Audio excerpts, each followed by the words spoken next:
Hi, my name is Jenny, and I'm the reading coordinator at Liverpool Learning Partnership. Welcome to Stories That Inspire, a video series for schools that looks at how stories of people who've shown resilience inspire people living and working in Liverpool today.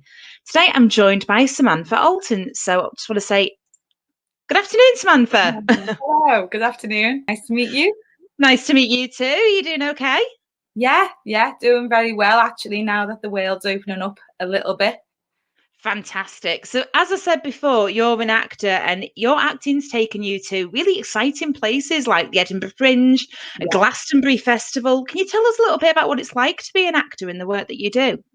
Yeah, so usually being an actress, every day is different, and that's what's so great about it is no week is ever the same. Sometimes you're on tour with a show, which means you get to stay over with a group of people and you become a bit like a family, and that's really nice. And yeah, I've been doing tours that go to the Edinburgh Fringe, and not last year, 2019, I was actually able to perform at Glastonbury Music Festival with a show called Raves Are Us, and that's with a company called Naughty Corner Productions, which are a company who do really crazy, really dynamic, really fun shows across Liverpool and beyond. We were supposed to be performing this year, but obviously COVID Oh, got in the way of a lot of things, and but luckily we've been told that we will be going back, so that's really, really fun. But I've actually managed to do over the last couple of years a couple of one-woman shows, which I'd say is my biggest challenge to date. People ask how I get up on stage on my own and I'm just there for an hour. How do I do it? The answer is I don't know. But I rehearsed for a long, long, long time until I feel like, okay, maybe I can do this. And then, yeah, a show's never really finished for me until it's in front of an audience, which is the most exciting thing, I think. so you mentioned one woman plays. I hear that you're in one called Kitty Queen of the Washhouse. Can you tell us a little bit about that? Yeah, so Kitty Queen of the Washhouse as a play came about from a writing competition called Virago, which was by Make It Right Productions. I think must have been 2018, the tail end of 2018. And I didn't know anything about this, but me and John Maguire, who was actually on this talk show the other week, we were about to have a creative meeting about me doing a different one-woman show for him. But this opportunity of writing a new short piece came up. So within that creative meeting, he was like, forget that, let's shelf that one for the moment. What do you think about this story about Kitty Wilkinson? And being from Liverpool, I'd heard her name. I didn't know too much about her, but I knew she must have done something well because it was only ever good things I heard. So I was like, yeah, I'm happy to hear about it. Tell me a story. So John told me basically a life story, and she just went through so much. It's actually unbelievable that it's a real story and it's not fiction. So when he told me everything, I was like, how are we gonna make this into a play that people want to sit through and watch? Because it's just bad thing after bad thing after bad thing. And actually what it was the whole running theme is her resilience and how nothing ever got her down enough to not get back up. And I think as an actress, I was like, wow, yeah, I mean, I get that. I get that because we get knocked back all the time and it's on a completely different level, but she never let anything get her down. And so that was my law, if you like, to the play. So yeah, so it was a short 20-minute piece. I think I managed to get about 20 to 30 hours of rehearsal time in. It was the longest monologue I'd ever done. I'd only ever performed a 10-minute monologue before. This was supposed to be 20 minutes, but it was 30 minutes, and it was supposed to be 40 minutes. I didn't take a breath for the whole time. And so everyone really responded well to it.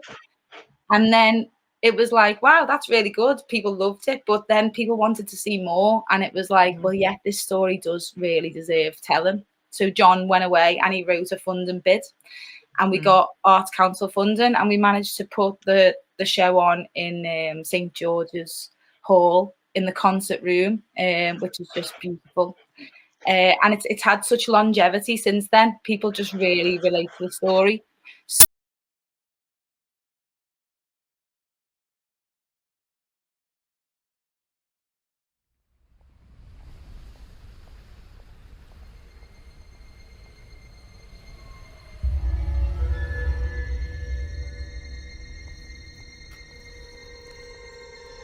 I came to Liverpool from the Emerald Isle in 1794.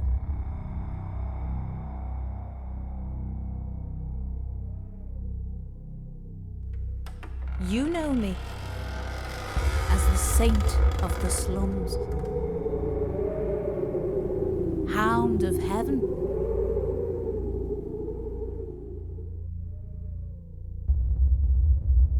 queen of the Washhouse.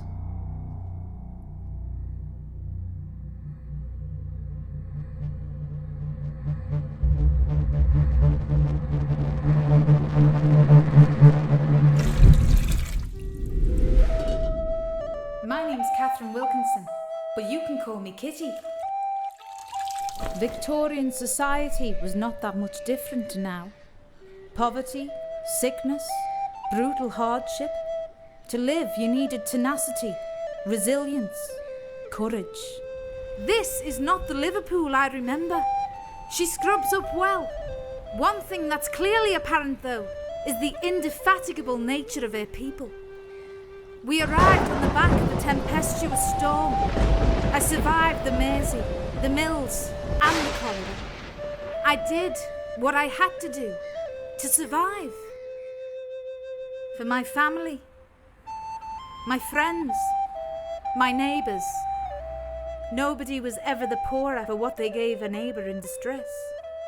Now it's time to tell my story.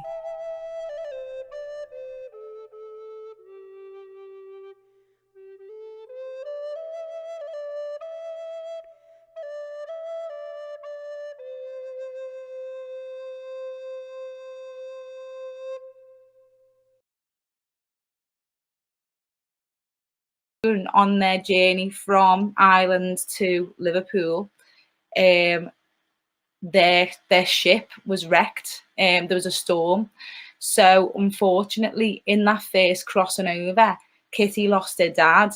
He died at sea. In the lifeboat that took them from that capsized boat, her mum actually lost their infant baby overboard in that same journey. Yeah. So when they arrived to Liverpool and Kitty was only 9, she had her brother with her, but her mum just completely lost it. Basically, after that, she was she had what they call brain freeze, which is when you just can't stop playing over what you've seen and nothing else. And they said that she'd lose her sight and her mind definitely. So she was basically unable to look after the children when they arrived.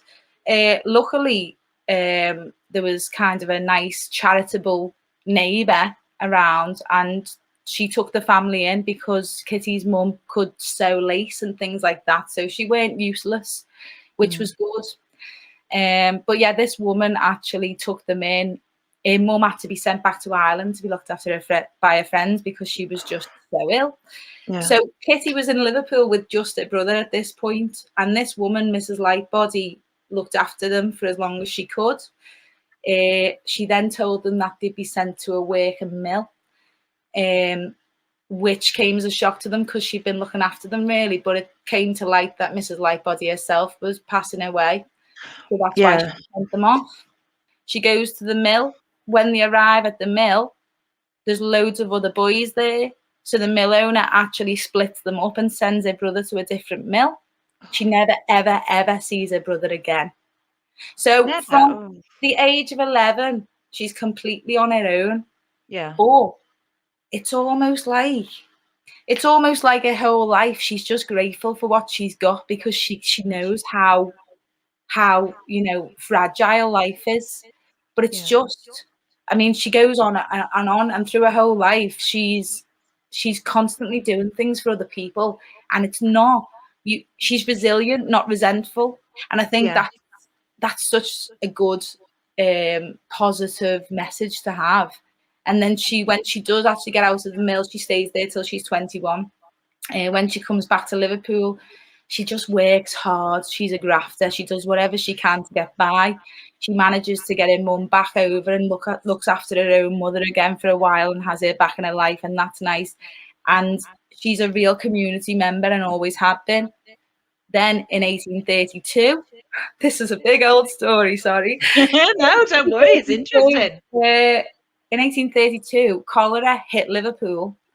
And for anyone who doesn't know, cholera was a big epidemic similar to the COVID that we've just had. And it's been crazy knowing so much about Kitty's story and all of this happening, because you can't imagine having this COVID happen and not know anything.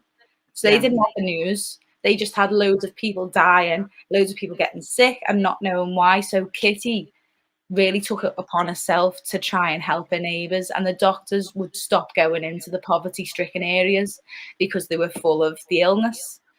So Kitty took it upon herself to go out and speak to the doctors and, really try and get the information back down to the people. And she learned that a chloride lime solution with boiling water would kill the germs. She'd actually inherited the only boiler in the street from someone that she cared for during their illness. So she had the only boiler around.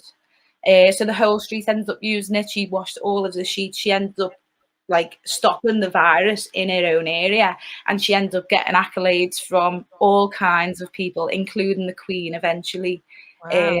So it just shows you can literally go from having nothing to being someone who's left such a legacy. And that's the important thing, I think, about the whole story. But there's so much more. There's even more that we couldn't even fit in. She even opened a public school in her own house to the children who became orphaned by the cholera epidemic. She was just unreal, really.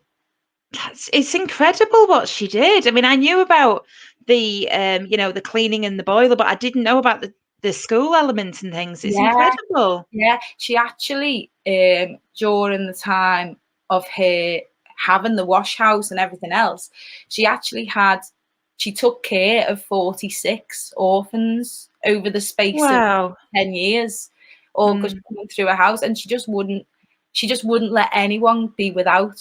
And she actually said, I'd rather beg with them on the street than see them there alone. I suppose because she'd been through hardships when she was young herself. I think that's it. And it's there was a very small handful of positive influences in her life. And she really just kept on and kept hold of them and thought, well, without them, I wouldn't be where I was.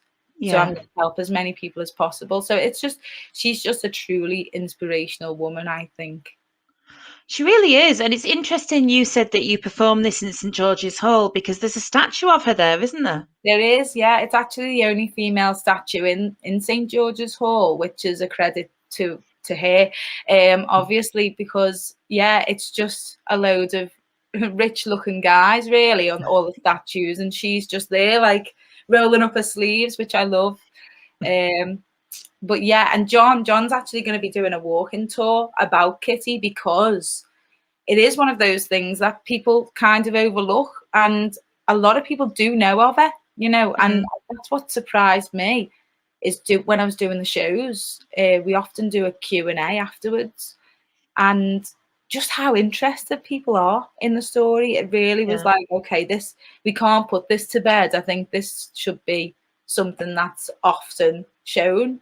It's a local history and it's so important, I think. Why do you think it's so important for us to learn from these figures from the past?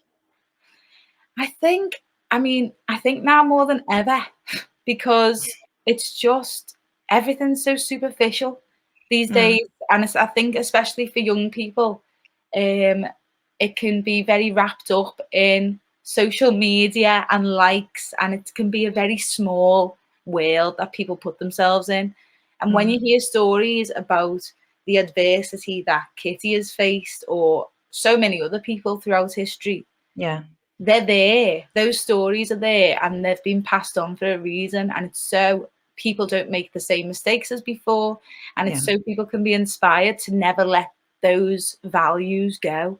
And I think community, in a way, this past year has really injected a sense of community to everybody, you know, when we've all had to go shopping for each other, when we can't go to the shops. And I think we were really losing that as a nation, really. But yeah, I just think it's so important to not forget where you come from and the stories that have inspired how we live today. Kitty is possibly the reason that we have laundrettes. You know, she was the first public washhouse in the UK. And that came from her. And it's like we wouldn't necessarily be where we are without these people. So it's just so important not to forget that. Definitely. And could you perform a little bit of the play for us? Yeah, a little extract. Little tiny extract, yes. At the mill, children were forced to work up to 14 hours a day, 6 days a week. No wages were paid in until we were older. The apprentice salary meant that we were fed, clothed, and had accommodation provided. But we were not allowed out. We were chaperoned to and from the mill, to the workhouse and back. Sometimes they locked us in and made us sew until they switched the lights off. The lodgings. About 30 bodies to one room, 30 girls in one room, and the boys on the other side in smaller groups to stop the fighting. Beds like baker's trays with high sides, and 2 girls would share one mattress stuffed with straw, and it was only changed once a year. Thankfully, I never had to share with a bedwetter. That, I know from the other girls' experience, was horrendous.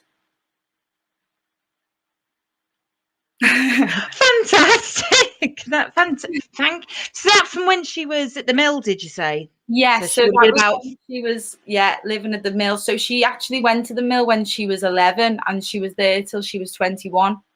That when she was living in the lodgings with 30 girls, I assume that's in the younger phase, because we found out through the research that because Kitty could read and write to quite a good standard, she did get quite well treated there. Because she could give a little bit back to them. So I think once she got to like 16, 17, they actually got her lodgings away from everyone else. But yeah, I mean, can you imagine sharing a bedroom with 30 kids? And I don't understand how you'd ever sleep.